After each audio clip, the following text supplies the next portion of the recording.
Welcome to another update here in the Creepy Crawler's Garage, and we've started work on the new studio build, so I thought we'd take a quick look at that. Plus, we're going to take a little look at a video that's going in production later today, and we've got some updates on CCG 2084. So hang out for a second, don't go anywhere.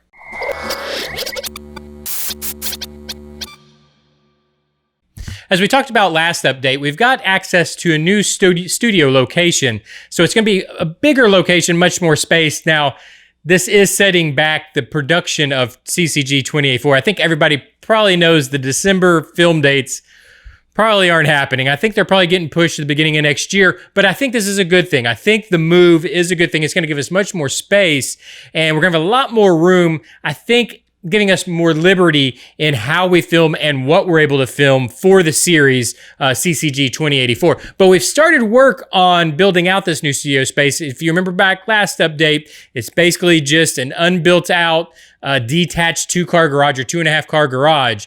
But we have started work on it, and I thought where we would start is with the floor. So we're going to have to add a lot of electricity, and electrical work's going to have to go in, and that's going to take a little time to get all that put together. But I thought we could immediately start on the floors and getting the floors finished, because I would like to give them a nice clean finish. I want everything to be very clean and new when we start filming, just for cleanliness and for production reasons, for light reflections and that kind of thing. I want them to have a very uniform finish. So that's why I decided to go for the floor. I'm going to use a gray epoxy. I think gray is going to be our best bet. I'm still not exactly sure what color we're going to use on the walls. Probably gray also. I think I'm going to go in the middle. I don't want to go white because it has a lot of reflection. I don't want to go black because it has zero reflection. I might go in the middle with a gray on the walls also.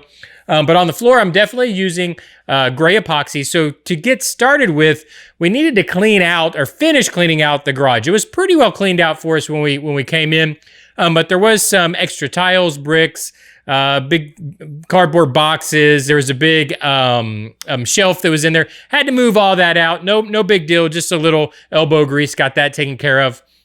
And it did leave behind a good bit of dirt that had built up in all those tiles and whatnot. So I went ahead and swept all that out just very easily, just with a broom and dustpan. Swept that up, got it out. And now I want to give the floor a nice scrubbing. So the floor itself really isn't that bad in that bad of shape. So there's not a lot of grease buildup or oil buildup. Really, quite honestly, there isn't any. It's mainly just dirt buildup.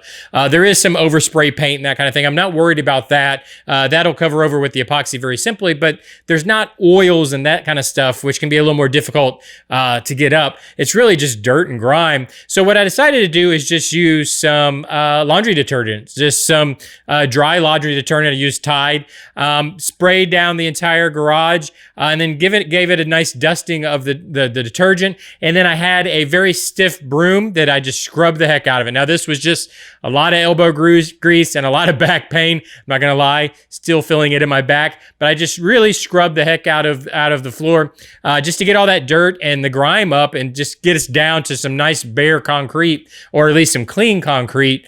And then just sprayed it out with a water hose. Very simply, just used a water hose, sprayed it out the front. And then that's when the weather came in. So while I was doing this, I was literally in my t-shirt and shorts. It was probably, I don't know, low 70s, 70-something degrees, perfect day. And then right when I started spraying out the garage, spraying all the dirt and everything out, which I did, and it is nice and clean, but we got hit by a big front. We had 40 mile per hour winds come in and just torrential rain, and the temperature dropped to about 40. Now, for this epoxy, for me to apply this epoxy, the can says it needs to be at least 50 degrees. I'm thinking it probably needs to be even a little higher, a little warmer than that. So I was not able to actually start putting down the epoxy. Now, I think this is South Texas, so it doesn't stay cold for very long. So I'm going to head back out there tomorrow. Today is Monday. I'm going to head back out there tomorrow, which is Tuesday. I'm hoping that I think the temperature is going to get back up into the 50s at least. So then I can get the paint down and I can give you the update on that. But I think it went pretty well. I wish we could have got the paint so you could have got the update of how it's going to look. We should have that tomorrow. I'll try to get an update on that out to you as quick as I can to see how it how it looks and how it went down. We do still need to remove a bunch of panels off the wall before we start running electrical. So I'll probably go ahead and do that also. I'll pull there's some pegboard and some other board that is up there that needs to come down. We'll do that. The next step, I think, really is running the electrical. We'll put in insulation. We'll throw up some drywall. We'll tape and float it. Then we'll put some paint. I am still debating if I want to try to run water out here. There's not water because I was thinking about putting a washer and dryer out there, and I was also thinking about putting a sink out there. So I need to look into trying to run water. The electricity is going to be easy. The box is right there on the garage itself. I'm going to have to look in to see what it'll take to get water out there. But anyways, hopefully we'll have the floor covered tomorrow, painted tomorrow, and then the rest of the wall stuff torn down, and we'll be ready to go with that. I do have some updates that I wanted to show you as far as another video project that we're going to be working on starting this evening. I should be able to start working on a new video you might be interested in, and I've got some updates for you for CCG 2084 as far as build updates.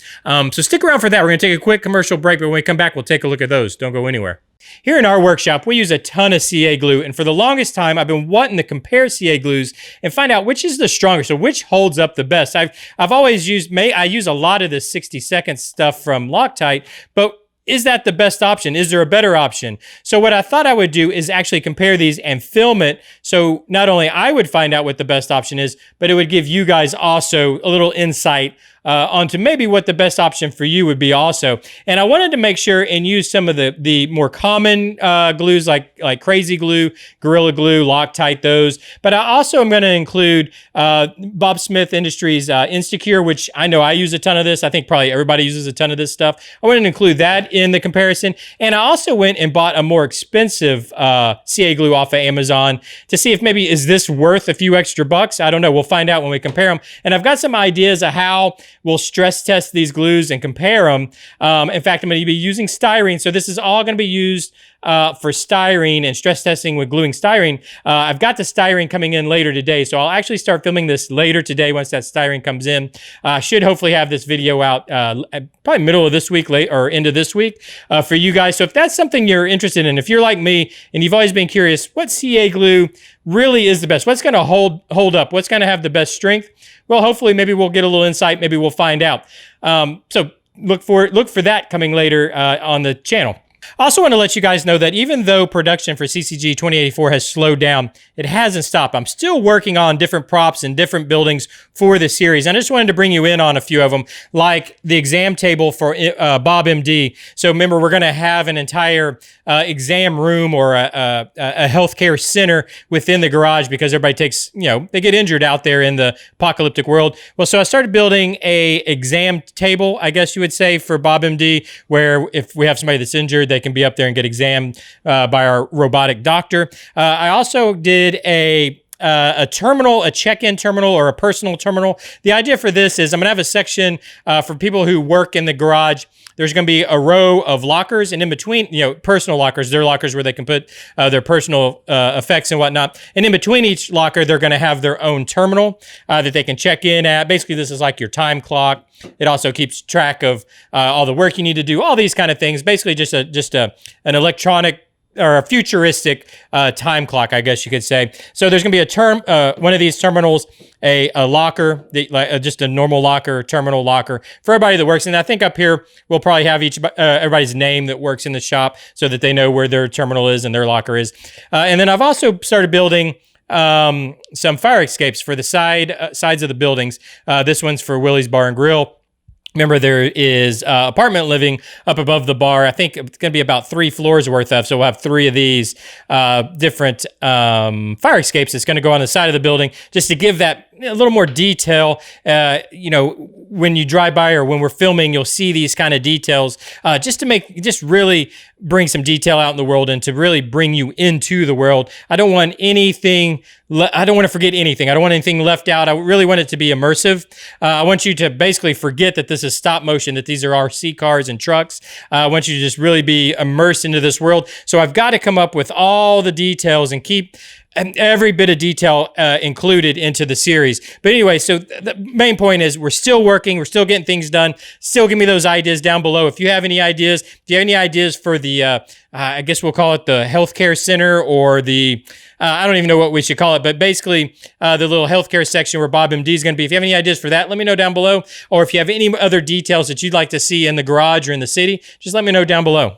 And just real quick, I wanted to give one more update.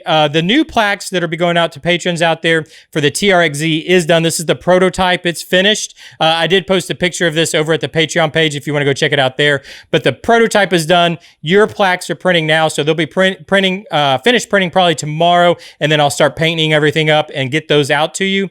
But I just wanted to let you know that I know they're a little overdue, but they are done now, and they're going to be coming your way. And I want to say a big thank you to you.